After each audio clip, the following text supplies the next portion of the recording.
Welcome in to Outpost Nomad. I'm Nomad, and this is my outpost. So, as I'm sure a lot of you all noticed, the world's been kind of getting a little crazy these days. The wars going on in the Middle East. We have wars going on here at home between two political parties. They can't seem to get some common sense inside their brain. Supply lines starting to run short. Food getting more expensive. Gas getting more expensive. How long until we call 911 and there's no response? Because there's nobody there to respond. How long until our economy collapses? The dollar, the stock market, all these things play a part of why I'm building my home into an outpost to survive the end of the world. And I would like you to join me in this transformation and journey to turn my everyday home into something that I can hopefully survive the end of the world in. Okay, so a bit about myself. I've been in the trades for over 25 years as a home builder, home repair. I've built a lot of homes from foundation all the way till people moved in. I've also worked for a tree company out of a pretty large city in New England. That was some really interesting work. It played into a lot of my strengths as far as my mountaineering and rock climbing background, my backpacking. You don't use ropes as much in backpacking, but it was all kind of a period of my life that I did a lot of that. And I did a lot of roofing as well too, like specific roofing. And that is a very arduous and tedious way to make money. That's all I gotta say about that. Knowles qualified National Outdoor Leadership School. I have quite an extensive background backpacking in the backcountry for extended periods of time, up to 3 weeks. I have a lot of rock climbing background. I've climbed pretty much everything in the White Mountains that is notable to mention. And I am a lifetime extreme sport enthusiast, even though that's not really kind of something you can hang on your fridge and say, look, Daddy, I got a diploma. But I did get used to having fun by risking my life to do so and normalizing that, which can be important. And I think ultimately will end up being important come the apocalypse. So that's pretty much my pedigree. And I guess I am now trying to learn how to homestead. I'm on my second year now, going into, I guess, our second year as homesteaders here on the property. And I'm slowly trying to convert what little land I have into an outpost, because I feel when the end of the world comes, I will not be able to hide the sounds of these roosters. So I kind of have to lean into this position and this role that I'm taking on in the community.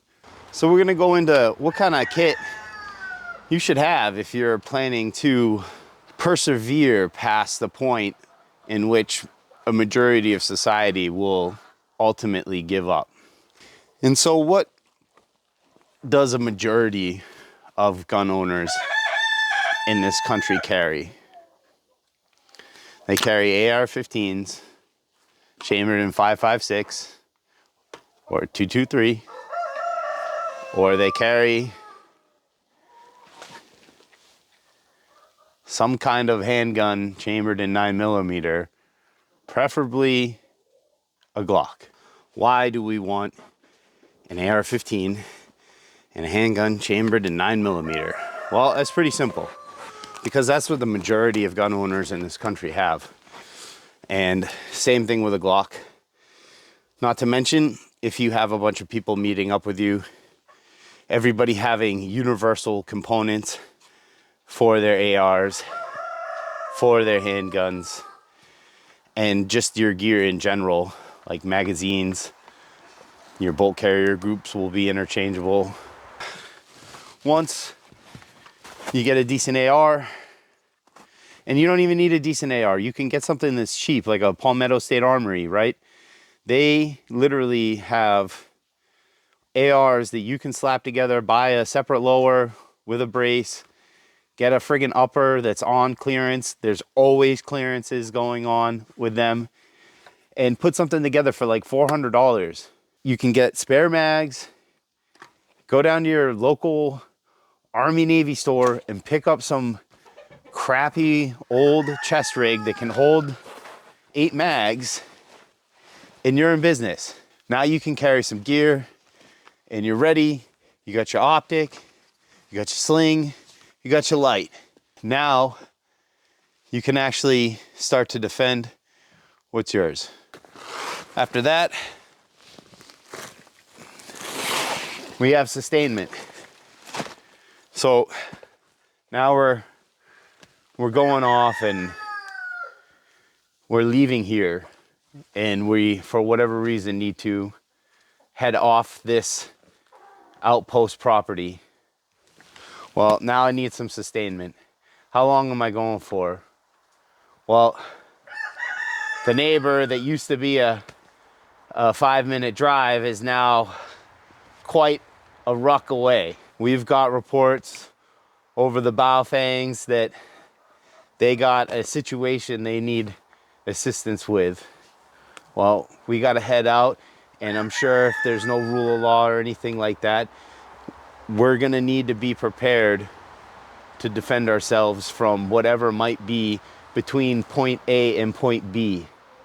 If we're going overnight, or if we know maybe we need to do some kind of overwatch, recon, scouting, anything like that, this will get added on. And this all layers together. All right. So this has stuff for, I can throw together shelters. If it starts to pour on us and it's like a time like now where it's just a little bit over freezing and we get rained on, I can get a shelter up real quick. That way we don't die from hypothermia, stuff like that. If we're just trying to get somewhere and get back, if we're going somewhere and we plan to stay for a little while. At the end of the day, on a final and more practical point, right? It's time to start learning trades. It's time to start learning skills if you don't have them already. And if you do, it's time to start getting rid of that rust and start making sure that you still got it. You know what I'm saying? Because just like with anything, you need to keep at it to keep yourself proficient.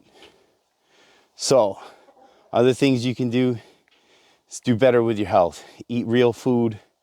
Stop eating junk all the time. Start working out. Start training more. Learn some trades. Learn skills. And most of all, start turning your home into an outpost that you can survive the world in. Nomad out.